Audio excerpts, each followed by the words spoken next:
ಹೊನ್ನಾವರ ಪ್ರಧಾನ ಅಂಚೆ ಕಚೇರಿಯಲ್ಲಿ ಕಳೆದ 38 ವರ್ಷಗಳಿಂದ ವಿವಿಧ ಹಂತಗಳಲ್ಲಿ ಕೆಲಸ ಮಾಡಿ ಸಾರ್ವಜನಿಕರ ಮೆಚ್ಚುಗೆಗೆ ಪಾತ್ರವಾದ ಎಂಟಿಎಸ್ ಸಿಬ್ಬಂದಿ ಲತಾ ಆರ್ ಹೆಗಡೆಯವರನ್ನು ಸಂಭ್ರಮದಿಂದ ಬೀಳ್ಕೊಡಲಾಯಿತು.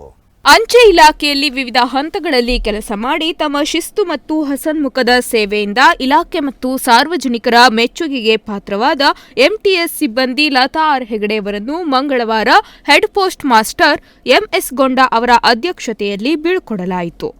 ಈ ಸಂದರ್ಭದಲ್ಲಿ ಮುಖ್ಯ ಅತಿಥಿಗಳಾಗಿ ಪೋಸ್ಟಲ್ ಇನ್ಸ್ಪೆಕ್ಟರ್ ಗಿರೀಶ್ ಕುಮಾರ್, ಹಿರಿಯ ಪತ್ರಕರ್ತ ಕೃಷ್ಣಮೂರ್ತಿ ಹೆಬ್ಬಾರ್ ಮಾತನಾಡಿ ಲತಾ ಹೆಗಡೆಯವರ ಕ್ರಿಯಾಶೀಲತೆ, ಸರ್ವರನ್ನು ಗೌರವಿಸುವ ವ್ಯಕ್ತಿತ್ವ ಇದರ ಕುರಿತು ಮೆಚ್ಚುಗೆಯನ್ನು ವ್ಯಕ್ತಪಡಿಸಿದರು.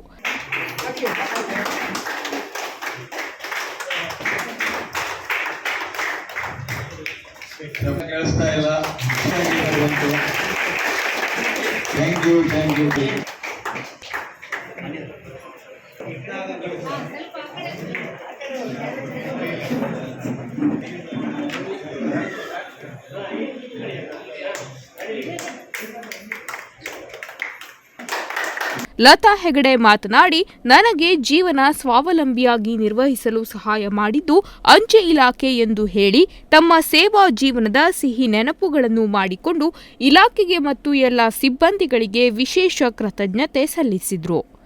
ನನಗೆ ಎಲ್ಲ ಕೆಲಸವನ್ನು ಕಲಿಸಿ ಸಹಕಾರ ಕೊಟ್ಟು ನನ್ನನ್ನು ಇಷ್ಟು ಮೇಲಕ್ಕೆ ತಂದವರು ನಮ್ಮ ಇಲಾಖೆಯಲ್ಲಿರುವ ಎಲ್ಲ ಸಿಬ್ಬಂದಿಗಳು.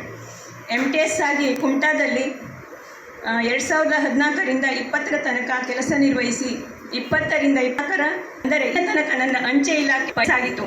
ಈ ಕೆಲಸ ಈ ತನಕ ನಿರ್ವಿಘ್ನವಾಗಿ ಮುಂದುವರಿಸಿಕೊಂಡು ನನ್ನ ಅಪ್ಪ, ಅಮ್ಮ, ಅಕ್ಕ, ತಂಗಿ ಹಾಗೂ ತುಂಬ ಸಪೋರ್ಟ್ ಮಾಡಿದ್ದಾರೆ.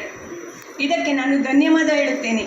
ಬಡ ಕುಟುಂಬ ಮತ್ತು ತುಂಬ ಜವಾಬ್ದಾರಿಯ ಮಧ್ಯದಲ್ಲಿಯೂ ನನ್ನ ಅಪ್ಪ ಅಮ್ಮ ನನಗೆ ತುಂಬ ಸಹಕಾರ ಕೊಟ್ಟು ವಿದ್ಯೆ ಕೊಡಿಸಿ ನನಗೆ ಕೆಲಸ ಮಾಡಲು ಸಹಕಾರ ಕೊಟ್ಟಿದ್ದಾರೆ. ಅಂತೆಯೇ ಮದುವೆಯ ನಂತರ ನನ್ನ ಯಜಮಾನರ ಕುಟುಂಬದಲ್ಲಿ ಯಜಮಾನರು ಪ್ರತಿಯೊಬ್ಬರು ನನಗೆ ತುಂಬ ಸಹಕಾರ ಕೊಟ್ಟು ಇಷ್ಟು ದಿವಸ ಕೆಲಸಲು ಸಹಕರಿಸಿದ್ದಾರೆ. ಕುಮಟಾ ಹೊನ್ನಾವರ ಭಟ್ಕಳದ ಅಂಚೆ ಇಲಾಖೆಯ ಹಲವು ಸಿಬ್ಬಂದಿಗಳು ಸಮಾರಂಭಕ್ಕೆ ಆಗಮಿಸಿ ಲತಾ ಹಾಗೂ ಸುಬ್ರಾಯ್ ಹೆಗಡೆ ದಂಪತಿಗಳನ್ನು ಸನ್ಮಾನಿಸಿ ಅಭಿನಂದಿಸಿದರು. ಈ ವೇಳೆ ಲತಾ ಅವರ ಅಚ್ಚುಮೆಚ್ಚಿನ ಸ್ನೇಹಿತರು, ಬಂಧುಗಳು ಕಾರ್ಯಕ್ರಮದಲ್ಲಿ ಉಪಸ್ಥಿತರಿದ್ದರು.